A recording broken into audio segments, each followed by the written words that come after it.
Τραγικό θάνατο βρήκε τα ξημερώματα ένας 23χρονος στον ηλεκτρικό σταθμό των Άνω Πατησίων από ηλεκτροπληξία. Πάμε να συνδεθούμε με τον Βαγγέλη Γκαϊντέ να μας πεις, Βαγγέλη, τι έγινε. Λίνα, στις 4 τα ξημερώματα, 23χρονος μαζί με 10 φίλους του πήγαν στον ηλεκτρικό σταθμό των Άνω Πατησίων, κρατώντας σπρέι για να γράψουν συνθήματα. Από τις κάμερες ασφαλείας όμως, οι υπάλληλοι του ΙΣΑΠ τους κατάλαβαν, πήγαν στο σημείο 2 φύλακες. Οι νεάροι μόλις είδαν τους 2 φύλακες, άρχισαν να τρέχουν για να μην τους σταματήσουν. Ο ένας από αυτούς, ο 23χρονος, γλίστρισε, έπεσε πάνω σε μια γραμμή, τον χτύπησε το ηλεκτρικό ρεύμα. Οι φίλοι του τον πήραν από το σημείο, τον μετέφεραν και τον άφησαν μία ώρα αργότερα στην οδό Δεκελία στη Νέα Φιλαδέλφια. Μάλιστα έγινε και ένα τηλεφώνημα στο ΕΚΑΒ από καρτοτηλέφωνο και πιστεύουν οι αστυνομικοί ότι κάποιος φίλος του ειδοποίησε με αυτόν τον τρόπο το ΕΚΑΒ. Ήταν όμως ήδη νεκρός από ηλεκτροπληξία. Τώρα οι αστυνομικοί είναι θέμα χρόνου να εντοπίσουν τους φίλους του και να δουν ακριβώς τι συνέβη. Είχαμε αυτό το τραγικό συμβάν. Πλήρωσε το χόμπι του με τη ζωή του. Ήτανε 2004.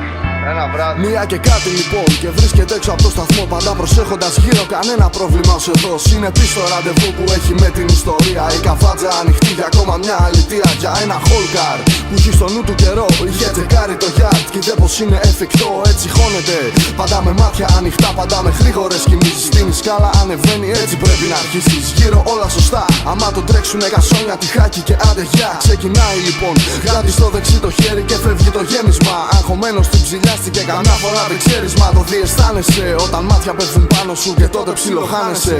Μα ήταν ήδη αργά, 4 τύποι σκάνε δίπλα το εντελώς ξαφνικά. Δεν πρόλαβε να καταλάβει, μα δεν πρόλαβε να δει. Και ο ένας φωνάζει αστυνομία ρε μουνί. Έμοιαζε με καρφωτή, μα σιγουρεύτηκε όταν άκουσε τον μπάτσο να λέει στο CD Κάτι φίλοι του παλιοί. 98, μια νέα κλίκα πιτσιρικάδων μαφιάδων που ψάχναν κονέ. Ναι, κάτι παραπάνω από mobbing στην πόλη. Το γνωρίζαν στο θυσίο, στο φεστ. Στην αρχή σαν θαυμαστές, τους πήρα από κοντά. Σιγά σιγά τους έμπαζες σε νέες καταστροφές. Σαν δάσκαλους μαθαίνοντας καβάτζες που δεν πρέπει να κάψουν. Από που μπαίνουν να μην βγαίνουν, να πετάν πέτρες σαν παίζει να τους αρπάξουν. Ή να κρύβονται σε trust trains όταν σκάνω σε τζίδες. Πέρα το θέμα παρέα δεν είχε συμφέρον. Τους είχε για βλάκες 15χρονους για τις δουλειές του.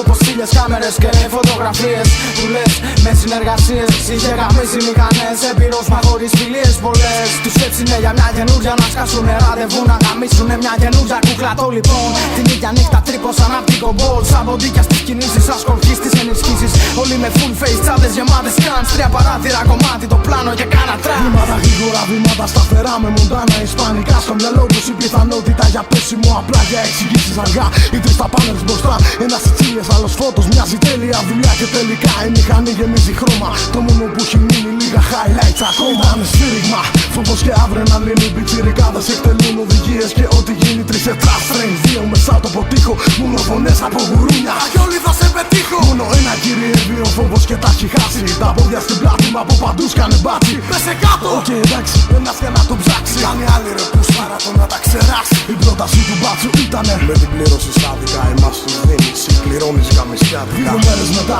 γίνανε 5 συλλήψεις.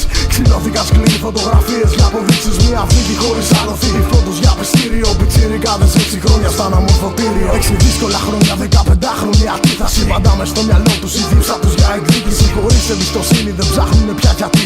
Οδόντα αντί οδόντος, καρφωτή στην καρφωτή.